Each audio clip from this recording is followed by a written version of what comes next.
So it is 12:03, right? 12 o'clock. Great afternoon. Good afternoon. All right. Good afternoon. So thank you for joining me. Thank you for being a part of this. Thank you for hosting this. Thank you for contributing to this. And my talk today is called Transportation to Transformation. So fair to say, by show of hands, did you come here for a good time to learn some information, to Yes. have a breakthrough? Yes. Okay, beautiful, because we're here for a change. We're here for not just a fleeting moment, not just a, wow, this feels really great, but something long-lasting and transformation. I'm gonna go through a little bit of my journey and what that's looked like, and hopefully there'll be some information that's useful for you all. And before I actually really get officially kicked off, I forgot, I normally don't do this. So I have printouts. This is very much unlike you might be of 2 years. Thank you. Yes, you're welcome. So, right, this is an interactive experience. So this is a dialogue, not so much of a monologue. So I'm gonna need your help. I need you to contribute. I need you to be a part of this. And you might need to split the screen. No, go back. Okay. Because it looked like it was like fading or about the screen saving. Okay, sorry. No, no, sorry. So, anyway, all that said and done, I'm Alex Dumas. You see up here, keynote speaker, best-selling author, all those beautiful things. And I assure you that that was not always the case. And I will tell you more about that in a moment. But all these things are there to kind of represent who I am, and not so much impress you, but really to express to you, hey, this is the work I've been doing on myself. And hopefully there will be something here you can take away that will be useful for you. So, next slide, Vanna, please. We look forward to. So our agenda is really simple today. All we're going to do in 30 minutes is create your dream life and your career. Right? Pretty simple, right? Just like that, boom, we're done. No. We're going to work on letting go of limitations, the different obstacles, the different challenges that have potentially been holding you back. So this is going to you can take some things for the career side, professional side, and also this is the personal development side, the mindset, the resilience, all those different pieces. And then looking at rediscovering your resilience, right? Everything that you faced up to this point, you've overcome, and now it's just kind of remembering that, bringing it back to fold and really cement it and ground it in and anchor in who you are, so that as you go to look for new positions or get promotions, whatever it is you're looking to do, you can stand up with authority and certainty of, hey, this is who I am, I know who I am, I'm grounded in that, and I can express that to the gatekeepers or whoever is in front of you, or whoever is the hiring director, whatever you're looking to do. But we're going to rediscover that and put that in a nice package together. So, any questions before I get rolling? I love that. All right, awesome. On to the next slide.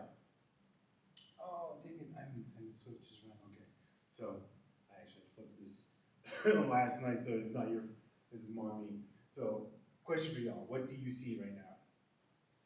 For like our life. Say what? For like our life. For our life. No, you whatever. Oh, what is If it's that for your for you? life, it's just a picture. Like if we can go as deep as far as we want to go. Distractions. Distractions. Yeah. Should not be texting and driving. No, definitely Too not. much going on in the car. Right. You got the probably soda or juice, whatever, in one hand with the cell phone. Got the burger here, and oh yeah, there's a human on a bike. And who knows what happens? Trying to do too much. Trying to do too much. That's a big obstacle in a lot of our ways. And you said the big word here, distractions. Right? What are the things that are getting in our way? What are the things that are cloudy, that are messing with our vision, messing with the way that we potentially see ourselves? Let me put it like this. How did you get here today? And I don't mean like metaphor, like physically, like how did you get here? Got in my car and drove here. You got in your car and you drove. Have you been to this building before? Never. So is there a solid chance that you put in the address in your GPS? Yes. Okay. When you did that, how many addresses did you put? Just one. Just one. Just one. Interesting. You had something that was specific. You knew that there was a time you wanted to be here, and you're here. Yeah. Very interesting. When we're distracted when we have the cheeseburger, the phone, this in our hands. We're trying to operate a motor vehicle, which is one of the deadliest things on earth. This is not the time to be distracted. This is not the time to be thinking like, oh my goodness, I'm so hungry. When you got here, there was only one place for you to be. There was only one destination. There was one spot. Would it have made sense that you put in 3800 Glenwood Avenue and expect to get here? No. Not so much, right? So this is a challenge that we have with our goals, with our dreams, with our ideas. When we're fuzzy, when we're distracted, when we don't have clarity on where we're going and what we want to do, we start wondering going anywhere. Right? In my path, I spent a large time in the nonprofit space. And that sounds wonderful and magical. I work with special needs individuals. I work with individuals with autism, cerebral palsy, traumatic brain injury. I had a whole spectrum of a population I used to serve, and that was close to 10 years. And it's a role that you have to have a heart for, right? Because in nonprofit, you don't really make a profit. You know, it's just what it is. At least at like the ground, like the foot soldier level, like I was. And I eventually moved into management pretty rapidly in my early 20s, but I didn't know what I wanted to do. And I would go from company to company thinking, all right, maybe this is gonna be the next one, or maybe this is gonna be invested. Stay here for 2 years, stay here for 3 years. I'll go here and I'll keep rising up. And the more I was rising up and I was like getting on the cusp of some big things, but I saw that this isn't my life. I don't want this to be everything. I don't want to be on call 24/7. My wife can tell you, she'll vouch for anniversary dinners that have been disrupted because something's happened at the house, something's happened to the staff, somebody fell, somebody called out. That was my life for a while. And around 2016, through an old position when I was working, I discovered this thing called speaking and coaching. I remember the first time I went to one of these big conferences, 300, 400, 500 people. I was there sponsoring on behalf of of my company. And I saw the speaker, it was her event, she was a big client, so we're there to like make sure she's number one, right? And I see her on the second day. It's like a 3-day event, so I'm here in Florida, I live in New York at the time. I mean, this is Atlanta, so anyway. I'm watching her. They make this offer from the stage, right? 5-figure offer for a year's worth of coaching. People are going crazy. I got it. And I'm like, wow, this is so cool. Wow. Like, you know, I'm just like, wow, gee golly gosh. Pretty cool. A month later, right, fast forward, now I'm in Florida, December 2016, she's out with I'm out here again doing the same thing as far as sponsoring the table. This is for a big client for this company, and this client actually was working with that previous speaker I mentioned, so that speaker's here to support the client and also make some money too. So I'm sitting in the back of the room, and I see them make the same offer. Same thing I just saw a month ago. I see some of the same faces, same people, going to the back room, going crazy again. I'm like, I gotta learn how to do that. How do you move people in a short amount of time to make a powerful decision, right? And the money part of it was definitely intriguing to me, but just the ability to have somebody jump out of their skin, right? Transform in front of you. And I had to learn how to do that. And that's been the journey for me for these past almost 10 years of working on myself, developing my mindset, and we'll go through some of the other challenges and roadblocks in a minute, but that was the first time I really saw an opportunity for myself, saw potential, like, maybe I could do that, right? That anybody ever have that nagging thought in their head, like, maybe I could do that, right? You see somebody you're inspired, like, what if? So we hold on to that. So just like this, right? Anybody remember this? Mm-hmm. Now, if you're like me, you look a lot like the cheeseburger guy, right? You're driving, you print them out here. Wait, what's 0.25 of them? Wait, is it 300, is it 400? What is 300 and 400 feet? I don't know. So that's old school, right? That's old school thinking. That's old school way of being. Now, pull up your phone, okay, Waze, Google Maps, whatever app you're using, you can get there. You can actually see real-time traffic. Oh, there's a cone in the road. I can go to here. Wait a minute, there's a police blockage, a speed trap. All this information is available to us, and now we can use it for our own benefit. But when we're on our destination, when we're on our path, we don't necessarily always get the alert, right? It's usually like, oh, sinkhole! Oh crap, turtle or something in the road, or there's a deer you knock down. So our destination has got to be clear. We've got to figure out a path of, all right, I'm here right now. Where am I going?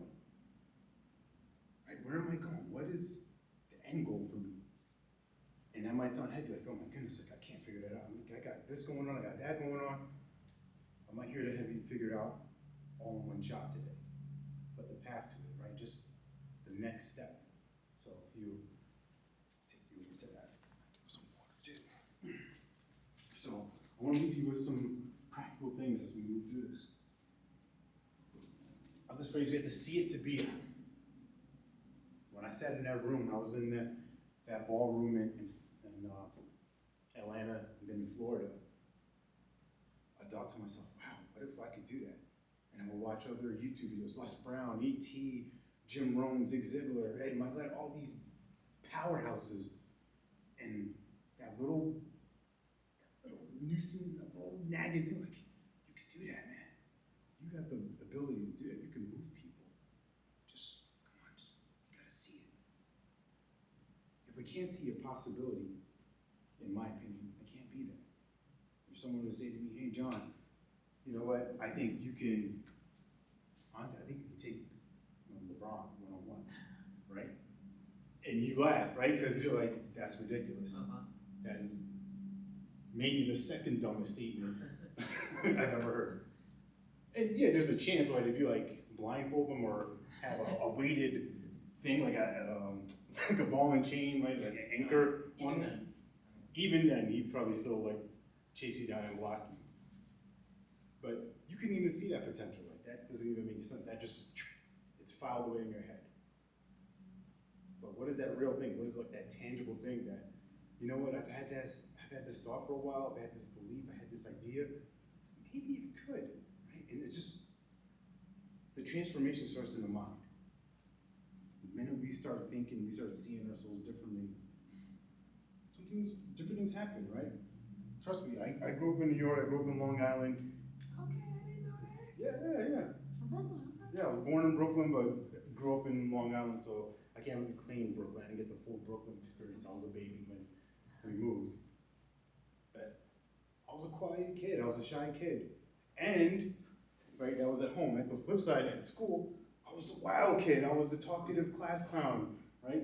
Two things, two versions of me, but they were both looking for the same thing. I want people to approve. I want people to accept me. I want people to hear me. I want people to value me and see me. And I would try different things out. I would try maybe acting up here, or saying this here, maybe cussing a little bit, maybe being a little bit more reflective.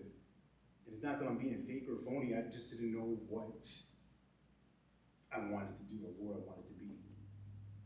And it's through this work of coaching, through this work of personal development, of self-help, where I started to see, okay, all these elements of me are what created me. Now I get to pick and choose whatever is appropriate for the situation or whatever aligns with me. So here's what we're gonna do right now, right? Because we're here to work, we're here to create. So that first box, that top box of where am I going? That might be like, hey, what is that dream title for me, right? If someone's like, hey, John, what do you, like the dreaded dinner question, right? Like, hey, what do you do? Right?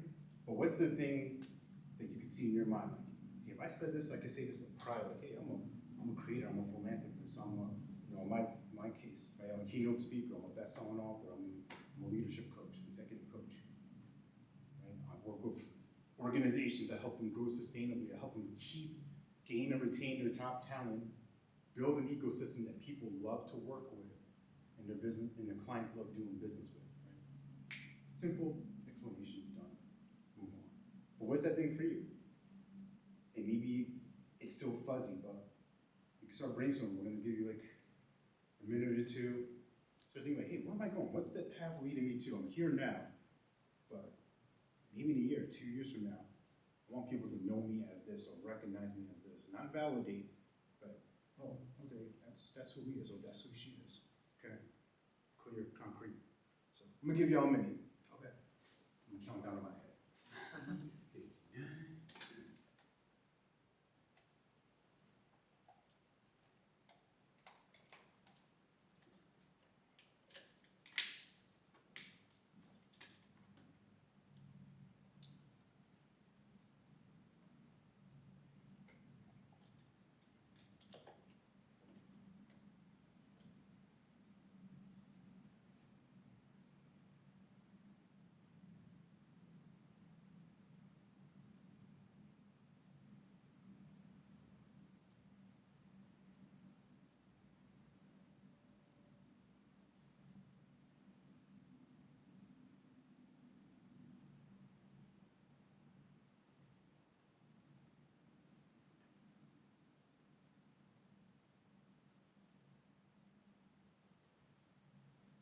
Scrutiny.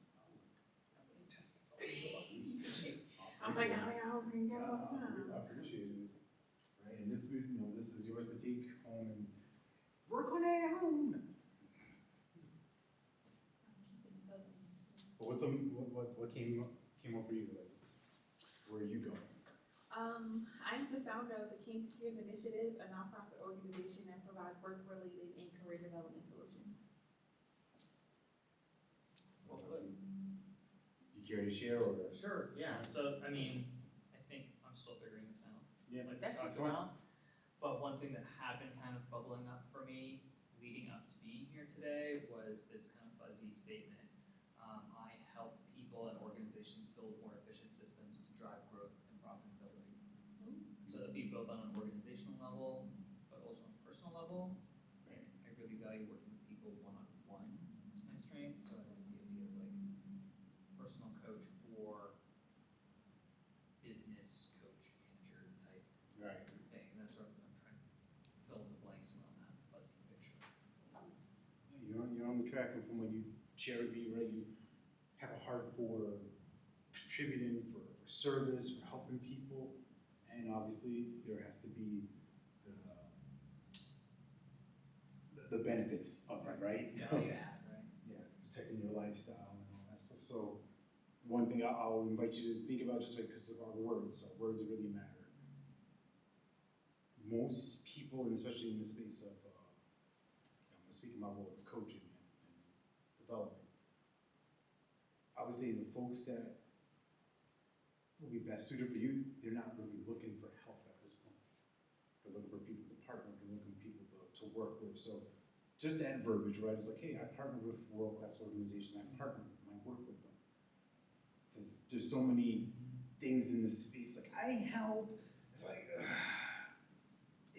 it's not a bad word, but it's just, for me, like, there's no strength in it, right? Yeah. If I'm an executive, most of those folks is kind of the stereotype, they're not looking for help. They want things to run by people, they want to brainstorm with, or have a thought partner with. It's like, help me, like, that's some weakness, right? It goes into a whole psychology of things, so that's just the sidebar of what I can offer there. I think that's really valuable. I think too, it's like, you need to know who your client is if you're gonna be, I think everyone, like, I guess you could say that every job has a client. Yeah. But especially if you're talking about this kind of statement, who's your client, right? And your client has to be someone who can, one, afford to hire you, so someone who's just starting out probably can't pay you to do something. But if you're looking for someone who's established, like a company with a CEO or a C-suite, Yeah. you want that strong language, right? Because they don't just need a helper, they have assistants, they have Yes. staff, right? They need someone who can be autonomous or can empower other people to do things, right? Exactly. Yeah. Because a lot of the work I do one-on-one is with Black executive men, so gentlemen who are directors already or looking maybe to break into C-suite, they're in management roles, and that's probably the number one thing I'm always supporting them with is like the language, right? Of just our words matter, And I mean it as a literal thing, like this table doesn't exist without somebody speaking into existence. That computer doesn't happen here. This charcuterie, not like none of this happens without somebody saying, man, it'd be great if we had a road here. That's all it takes. And then someone else is like, well, I actually have asphalt, and I have guys like, we start creating, we start building, and then all of a sudden we have a city and a civilization. So on to the next, please. Thank you. So now the shift here is looking at the different obstacles that we have, right? Because sometimes things say stop. You know, you might have a big dream, you might have a big vision, you might have a big idea, and it's like stop. Or yield. Yield to somebody else. No. You wait. Your dream life can wait. Let them through. And I'm not about like road rage and gonna be Talking to me right now. Right? But you can't park here, caution here. And you said the word before, distraction. So what is your cheeseburger? What is the thing that is getting in the way of what you want?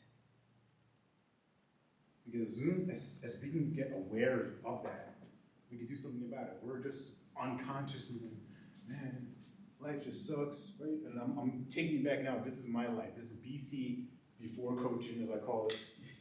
My questions would look like, why is life this way? Why can't I have this?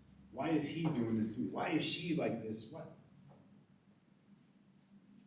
Everybody is the enemy. My cheeseburger is like, oh, I need to take a look in the mirror. I need to take some responsibility. I need to take some ownership of my life.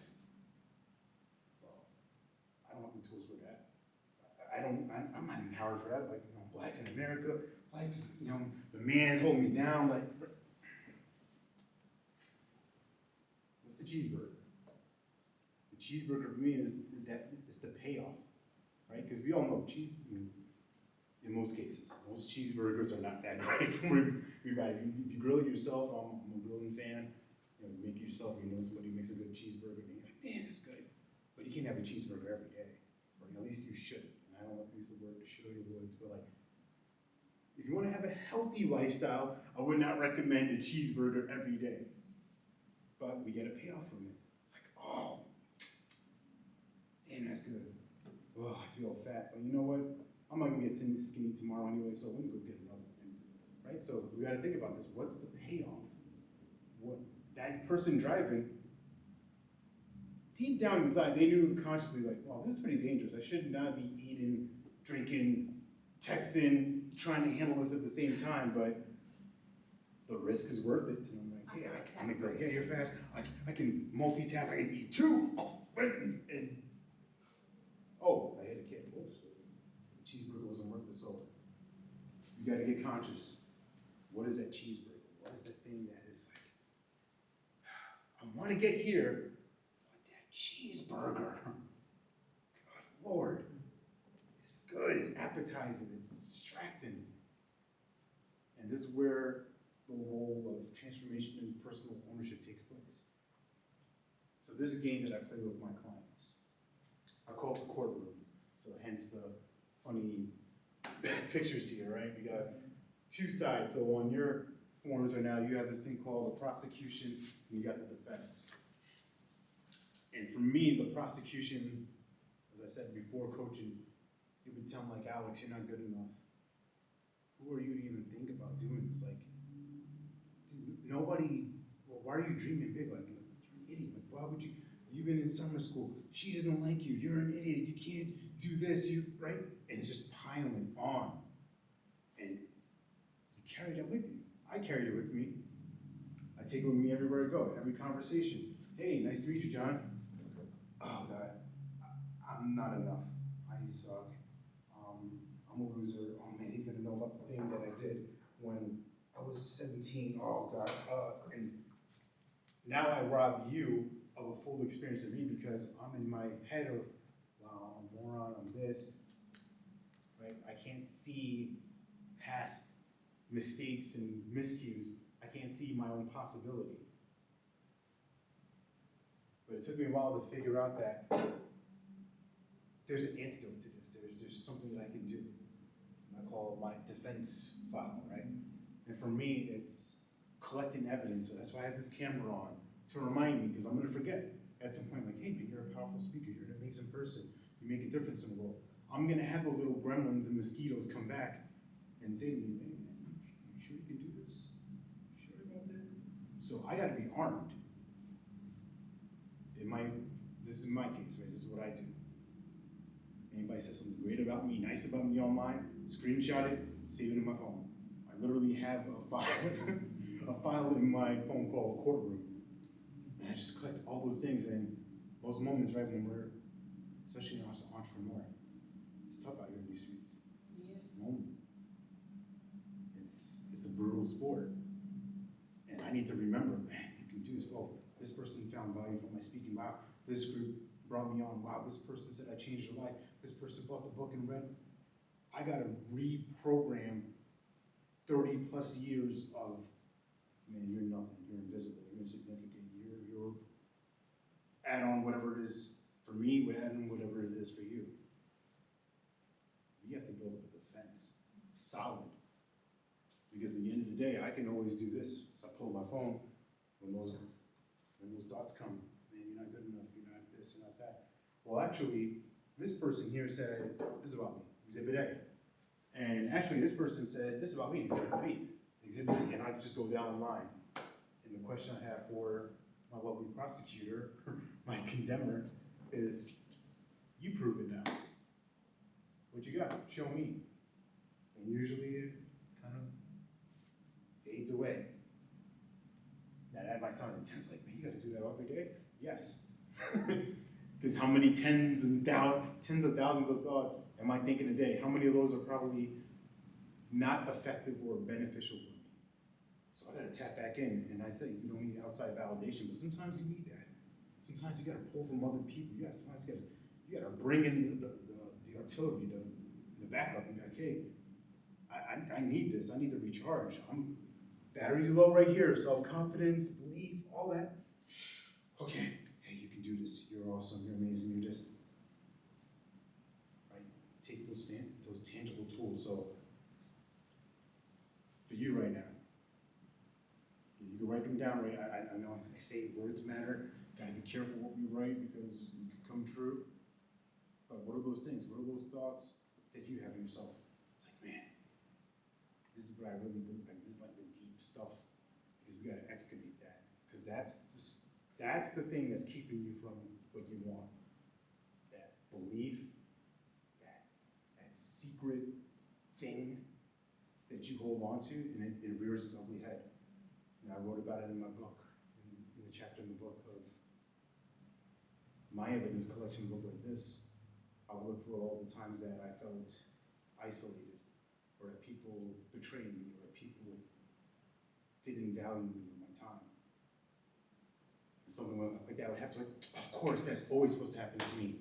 Yeah, that stuff always happens to me. They always do this. I can never trust this kind of person. I can never trust this type of group. It disconnects me. Now, everywhere I go, if I have a problem with white people, John walks in the room, I don't know anything about him. But my filter, my lens of life is, oh, this enemy problem. If I have a problem with women, oh, Nico, oh, you know what, women always. Whoa, oh, this is John. He's just a father, husband, a guy trying to make it in the world. Nico, building a business, helping people. That's what I see. So, let me take a minute. What's your prosecution saying? You know, and maybe one or two things. It might be like that lingering thing, like, I did it again, right? What's that thing you repeat? What's that thing you say to yourself? That's like, twist that knife inside of you. And then we're gonna build up that defense.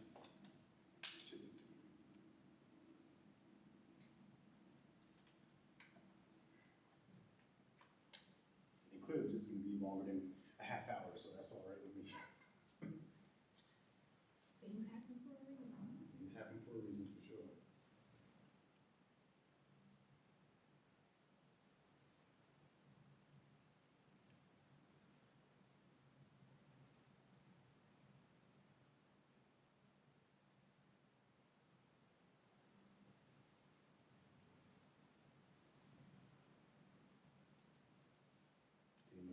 this, to read out some of theirs. I mean, sure. It's not mandatory, you don't have to. I mean, no, because today, when I was in the lobby waiting, I don't know how I missed, John coming into the building. Yeah.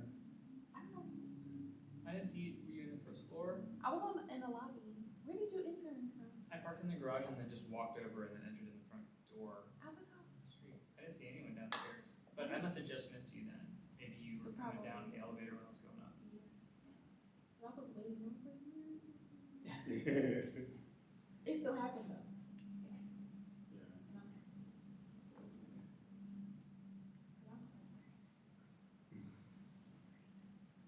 Is everyone? I was like, it's so cute. It is this great setup. So, what about you, John? Maybe you wanna feel free to share.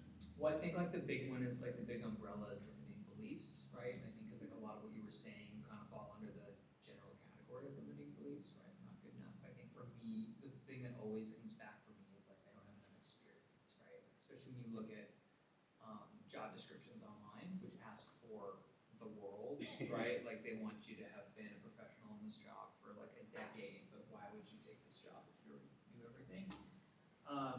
But that's always what comes to the forefront for me, like when I'm crafting a resume or trying to make myself seem positioned for a role, whether it's a traditional, company I'm applying to, or if I'm trying to start something as an entrepreneur, right? So I think there's I'm not experienced enough. And then for me, especially in like the creative industry, is I don't feel like I have enough or any work to show, like a portfolio that I'm proud of. And I feel like that's tough. That's always kind of held me back because a lot of the work that I did, either I'm not allowed to use for portfolio or because I'm not particularly proud of it, which might come back to some other limiting beliefs, like the work I do is not good enough, so I don't want to show it, I don't want to share it. Yeah. So I'd say that's kind of like my limiting beliefs, and then I think another thing that pops up for me is that I tend to have a history of working for people that take advantage of my niceness and helpfulness because I learn quickly on the job and tend to be the one to be like, let me take care of that for you, and then I'm usually being, oh, well, John will just do it. So those are the two that kind of came to mind. So it's like the limiting beliefs, like I'm not good enough, which I think kind of leads to some of the victimization that happens in roles. Does that make sense? No, it makes a lot of sense. And there's a lot of that I heard for myself, right, of going above and beyond. I used to have this phrase, and now I'm going to keep going back to the book, but I used to have this war cry of sorts, like, everybody wins! Come on, everybody wins! Everybody wins! I'm like, it's a good premise, it's a good place to come from. The challenge was everybody wins, and I'm here watching everybody celebrate, woo-hoo, and I don't lose. Winning. Part of the confetti is champagne party. And it took me a while, and this is what I named my chapter in this book, A Journey to Riches, The Power of Self-Discovery. Everybody wins, including me. Like, oh yeah, I'm a part of this whole deal. I get to win, I get to celebrate, I get to have mine too, and I don't have to feel like other people are exploiting me because I have ownership in this too, right? This equity in this and all that. So that's a whole other conversation. But locking in on you right now with the defense, you said some interesting things. You said, you're the kind of person that figures things out and then other people come to you for answers. That would qualify, if coaching is the realm you want to go into or whatever space, right? Someone like that is pretty valuable. Someone who can think pretty quickly, autonomously, and be creative and innovative at the same time. That's a valuable skill. What were some of your... I think for me, it's the creative. I'm sort of kind of used like I can think quickly on my feet. Yeah. And I was a little triggered because the job I got laid off from is actually across the street. Really? And they actually laid me off. I was there for 4 weeks. They knew my background was HR and they felt it was too, entry level was their reason for letting me go. It was a financial planning company. And that's when I was downstairs, I was like, oh my gosh, I didn't realize, I was like, wait, Wow. I used to work across the street. So I literally was getting triggered, and it's like, they knew my background, you know, with podcasting, and I did things that the owner wanted to do. So when it was like, you know, Shanika, we don't think this is gonna work out, I was like, okay, so, cause I was like a front desk receptionist kind of thing, I was like, I just wanted to work. Yeah. I'm like, I was just trying to, you know, literally in a position was like, I just want to make money. Cause I was still doing freelance talent acquisition on the side. So it was like, I'm always trying something new. Like my grandmother always said, one thing about Shanika, she always gonna find a job. Like I knew it wasn't a career, cause at the end of the day, the nonprofit, this is my career, it's my passion, it's my baby. Yeah. So I was like, I was still pursuing it. Like I literally did the 501c3 while I was like, the last day, like while they fired me, I was like, okay, whatever.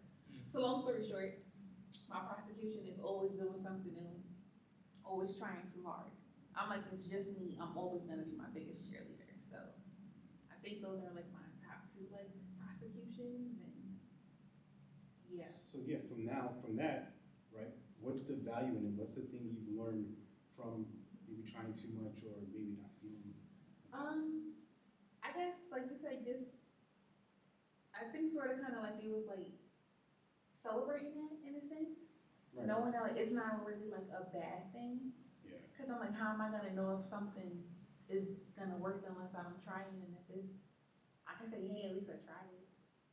So sounds like to me is somebody who's adventurous, Yeah, somebody who looks to challenge themselves and is open to new opportunities, new possibilities. yeah, eventually. See, the thing with the defense is, and is a key part of it, you want to link it to a trait or a quality about yourself that you really inherently know is true, right? When someone would give me compliments or acknowledge me BC before coaching, You have a hard time accepting. it just, It goes over the head, especially when it was like growing up. It was when you grow up in a family with 39 cousins, and they're always getting acknowledged for like having babies, and oh my gosh, so and so's having a new baby, but I'm like, I'm the second cousin to graduate from college, and no one acknowledged that. But I have a group of strangers who've never known me. Congratulations, Shanika, and I'm like, I love them, I love my social media family, but I wanted the acknowledgement to come from my blood, you know? how about this? Why can't you be more like, no, he's doing so good, like, what's wrong with you? They may not say that, but that's the translation that goes inside. I mean, I love them, you know? I mean, my mom, of course, you know, she's gonna help it, but she was just, you know, if you just get a high school diploma, I'm happy for you. But I'm like, you know, there's one of my cousins who's not really my cousin. She said, you know, it's sad when there's no real success stories in your family. Everyone's happy for everyone. You're just like, do I need a neon sign? It's like everyone's happy that everyone's having a baby, but I'm like, they didn't even graduate from high school. And I'm like, I'm trying to change that lineage in my family, creating legacies and stuff like that. So I'm like, how much, I'm already 6 feet tall, how much more can I do? So it's like, you know, can someone celebrate me? Like, I'm not doing this for that. I'm not trying to get hand clapped from the family, but it's like, Be nice. you know, like I'm trying, you know? Yeah, everyone wants support from their family, especially Yeah, parents like- or anyone you're close to. I've been here 4 years and half my family still think I was in Florida. I'm like, I moved from Florida in 2019. So, but it's okay, you know. I'm a hand clap for them. So we look at these things, right? It's our greatest challenges, our most difficult moments that we get to figure out the most about ourselves. We get to really find out what we're made of. How creative can we be? How innovative can we be in the face of seemingly impossible odds?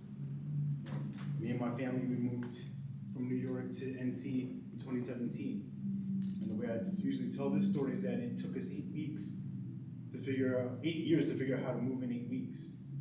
Because New York, I love it, but house prices, cost of living wasn't gonna work.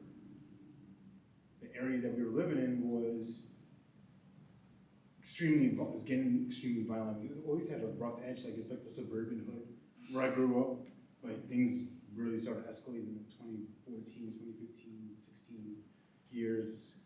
Lots of national attention. Former president came down in a whole initiative, public facing thing to crack down on gangs. Like it was a big deal. Like everybody was out here, and we were getting nervous, right? We kept thinking maybe Georgia, maybe Florida, maybe Atlanta, but kids, cheeseburgers, the distractions, money, fears, all that kind of stuff. Who are we to move? We have no support. What are we gonna do? Then 4th of July weekend, we decided, all right, let's go scout the city. Let's go check out Joco. Let's just see the place, let's see the area, scope it out. And people are friendly, people are nice. Sidebar to this, I'm a moron, right? Because I'm from New York. I'm thinking it's like a regular New York summer. So I'm in sweatpants. I'm chilling, and I'll never forget this. We park outside of a Cracker Barrel, and I think I just died immediately. I just felt the sun melt like a candle. Like everything. I was dying. And I wound up getting like sick for the weekend, right? Getting like a heat sickness. But for some reason, we said, hey, this is the place. We're gonna do this. So Labor Day weekend, kids, dogs, car, pack, we were out. No jobs, no family support. We did not even visit the apartment that we wound up leasing for the year. It's about faith, blind luck, right? That was a challenge, right? Those are rough months, right? Of being on assistance, embarrassed, and thinking to myself, like, what? We're not supposed to be here right now. This is not supposed to be happening to us. But we had a vision. That's why I say you gotta see it to be it. We started seeing these houses and we saw the opportunity, the possibility of maybe we could be homeowners, maybe we could do this. We built this out and we built out a home and moved in by the following year, in 2018. And we've been there ever since.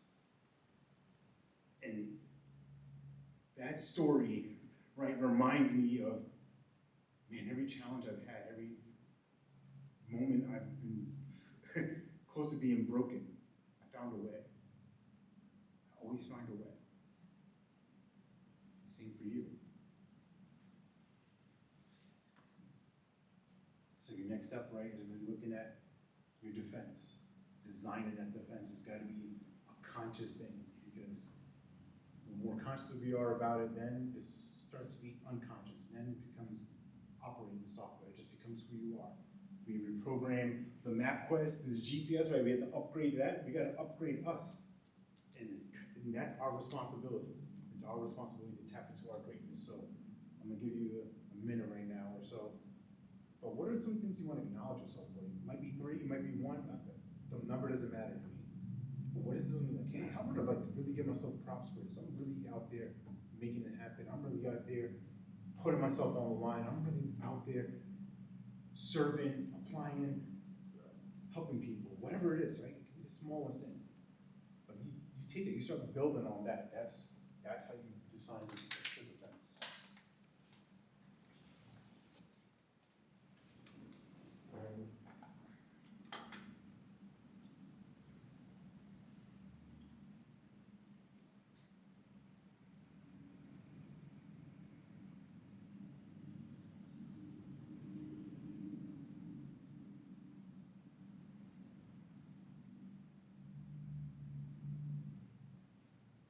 I'm going to acknowledge myself for bringing my other camera and making sure that I have an SD card, right? My challenge is sometimes I can rush things, sometimes I can get impatient, sometimes I can miss a small detail, but also I'm a person that prepares. I back myself up. I make sure that other things are in place just in case I have one of my Alex moments and I just phase out of presence and jump the gun. I can acknowledge myself for delivering this talk. It could be easy to be like, man, there's gonna be more folks, but you know what? I'm here, you're here. Game time. Doesn't matter. I have the money socks on. This sidebar. These are like my speaking socks. So I'm like, you know what? I'm gonna feel like money. I'm gonna feel like $1 million. You stomp on money. So Money Socks it is. Get that. What about yourself? You want to give yourself some props or something or anything? Yeah, actually, I took a few from when Shniko was talking about some of your struggles or your prosecution, and you were saying like, oh, well, you're adventurous, and I feel like that's one of mine as well. I think that's in response to my shiny object syndrome, and especially when it goes to like jobs. Like I'm always like, oh, well, that would be a cool career. Well, I'm just gonna go completely off the rails and do this now. Like throw in all my experience and go do this other thing, right?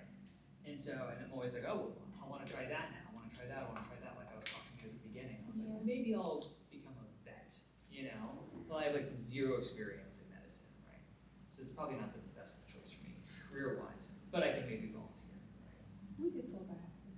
Yeah, but I'd say, in response to that, being adventurous, right, is, it's a positive. So that could be my defense. I like challenge, so I like to try new things and learn something that might be challenging to learn. And then what you had actually given me yourself is that people come to me for answers and solutions, right? Yeah. To be a subject matter expert, or a process expert. And then people trust me. That was the last one I thought of.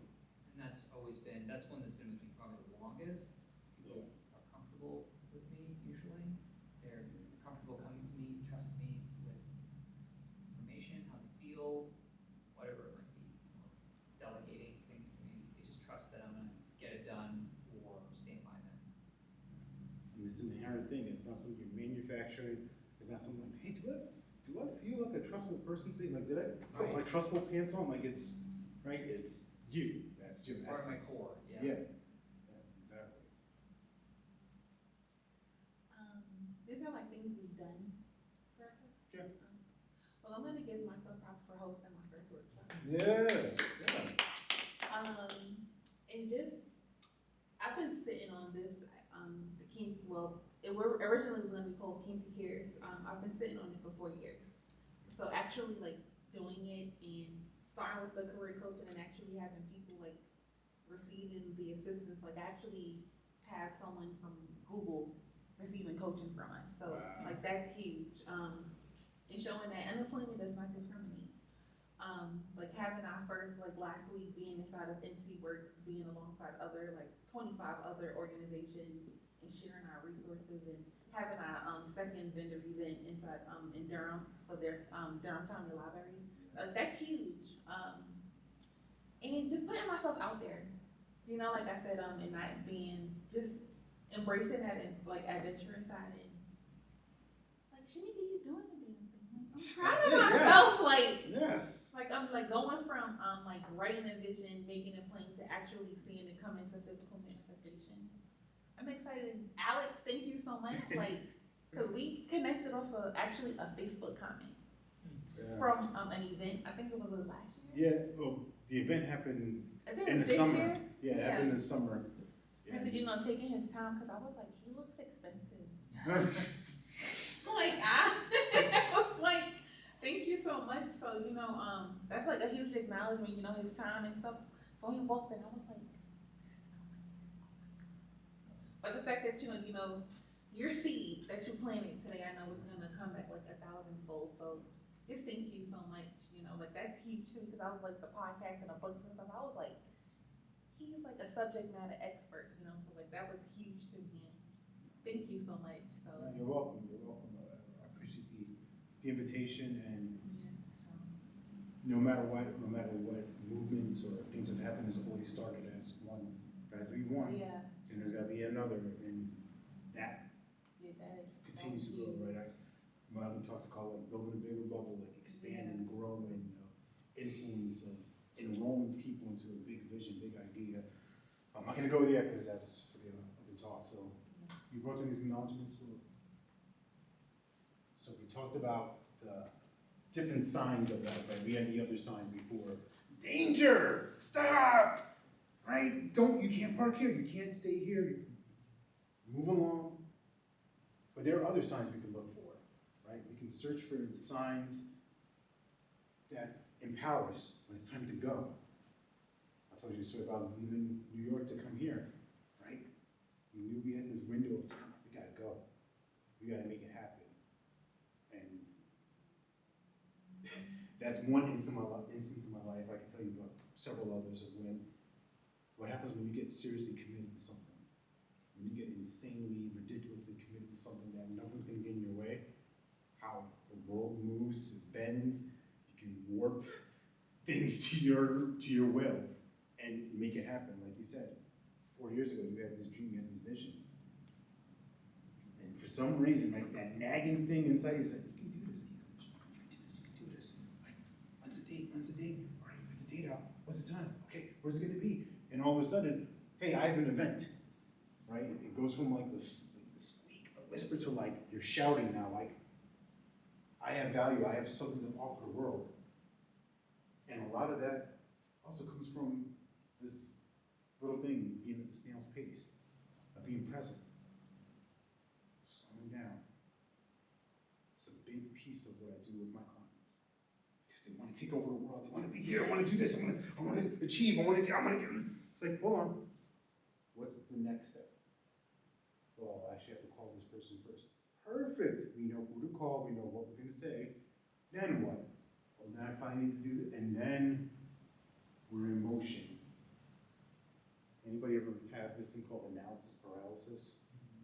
Right? So many thoughts, so much to do, so many things you're thinking of, and it's cheeseburgers.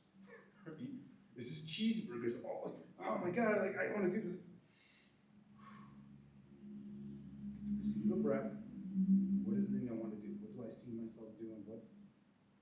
What is going to be most effective and contribute to where I'm going, to my destination? If you're not on the path with me, no disrespect, but I'm moving, right? Everybody can't go. Some people might get upset, right? I got family that are upset, like, man, you're not the same anymore. Because I got on the exit. I had to get off the exit to my dreams, to my reality, to my possibility. Staying on this road that led me to depression, led me to isolation, that led me to insecurity, inadequacy. Throw in all the big university words, I'll take them all. They were all on the road with me. And I had to take a detour. Man, maybe I can be an entrepreneur. Maybe I can be a speaker. Maybe I can be a coach. Maybe I can help people in a way that feels good for me, that is fun, and I'm damn good at. And I keep getting better at it. And sometimes I get the ego smacks and like, oh, I'm not as good as I think I am. But you know what? I know where I need to get to. I know who can help me. I know who can support me. So I was looking for these resources, right? The signs in our lives. What are the pieces, the people, the experiences, the things in your life that, man, this is helping me get to this place. I need to align myself more with this way of thinking, this way of being, these people, right? Not to say that the ones who are not on the path, I say you love them from a distance, but from a distance, right? Because negativity is contagious. We can go on Facebook, mainly Facebook. You can go on Facebook and Instagram right now. You can say one word, I'm voting for, and oh my god, just leave it as a cliffhanger. I'm voting for, you gotta vote for him, you gotta vote for her, you what are you thinking? And they want to destroy it. Okay, y'all do that. My posts, I'm like, hey, I'm looking to uplift people, I'm looking to empower people, I'm looking to grow with people, I'm looking to transform. I'm not here for any nonsense. So if you had the next.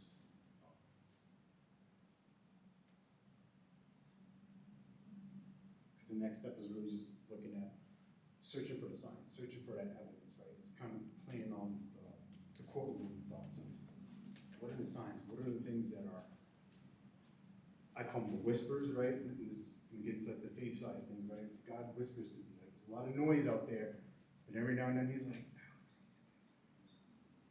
and hopefully I'm slowed down enough that I can actually hear it and take action on it. So what are those signs for you? What are the things that are like, man, it's in my face, it's staring at me, I can see it. And even in your case, you might have to pivot, you might switch directions. at least you're in motion, right? The slow progress being better than no progress. So searching for those signs. So leave it for the next one, please. So here's a quick little recap, a nice little bow on this, right? See it and be it. See yourself and then be it. Design your defense, continually working on collecting that evidence, that real evidence of who you are, your inherent greatness, your inherent brilliance, and then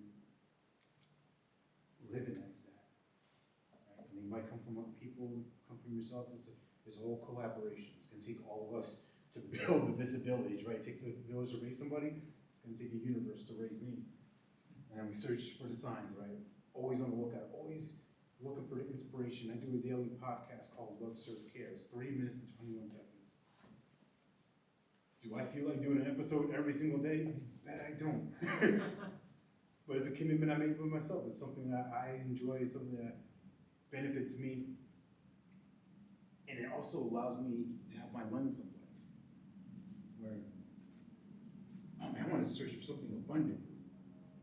Man, I have my mind keyed in, right? Of, man, I can't wait to like have a conversation with somebody and make their day.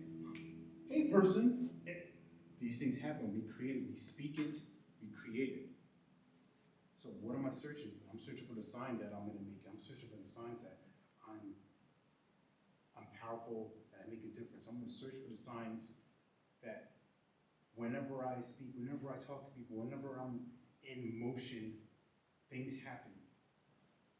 Maybe not right then and there, but the seed. I plant the seed and now I move. So I mentioned before that I had this book, right? Now, it's me with a bunch of other authors here, and their stories are amazing. Right? #1 bestseller, all these different countries, and that's awesome. And I touched on a little bit about my life and the chapter that I wrote, Everybody Wins, including me, expanding global influence through communication. It's my life story in essentially 5,000 words, right? Not easy to do to boil down, right? Decades of different traumas and experiences and lessons learned and growth and all of that. So I'm gonna gift something to y'all in a moment. But I didn't take advantage of this the last time. I was at an engagement last week and I signed my first book and I was like, yes, awesome. And then I completely forgot about, I didn't take any pictures of it. Like I took a picture with the lady, she held up the book and like, it was a cute photo op, but I missed signing it. I'm like, oh, Sylvie, like you could have used that, right? So with that said, because you are a wonderful and gracious host, I can leave you out. Yeah, I got something for you in a minute. All right. Oh, I'm gonna cry. All right, you don't have to cry. Okay. But cry. In front of the camera too. Make sure it's good. Get the good blubbery. But if you can go to the next slide, what I have for you is a bonus here. So I decided to record my audio chapter. So it's not the whole book because everybody else has their stories in there. But for my chapter, I recorded it. You can type in that code bonus. It's going to take you to a feedback sheet for me, and it's also going to get you access to that via Google Docs. So you still get the book, right? You still get the audio version, and also you get a little bit of what I call like behind the scenes extra commentary because, like I said, 5,000 words, and then I just expanded on that kind of like a podcast style, just going through the different chapters. So you can enjoy that. Cool. And while I Thank you. sign this off, yeah, you're welcome.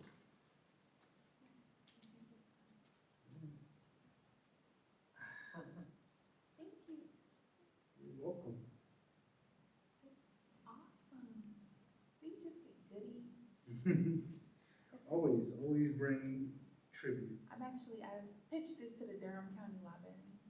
I'm waiting to hear back from them. To the group is in Durham. Oh, that'd be nice. This is not stopping me at all. Good. Actually, I was at an event last night with another nonprofit. They're going to be doing a program called Potential to Purpose. Ooh. And a 12-month event, and we're waiting to hear back from a venue, and they're actually gonna be looking for speakers. Alex? Yeah, so if you wanna, it's gonna be more resources for people, specifically in Raleigh County. Alright, let's do like the full on deal, like I'll freeze frame it. This is it. There you are, enjoy. Yes, you're welcome. I got a book. She just got a letter. So yeah, that is it, and the last slide is just ways for you to connect with me, so that's my website here. Same name is on, well, Alex Dumas is on LinkedIn, so if you wanna connect with me there, you're more than welcome, but appreciate y'all, and yeah, it's an hour. Thank you. All right, welcome.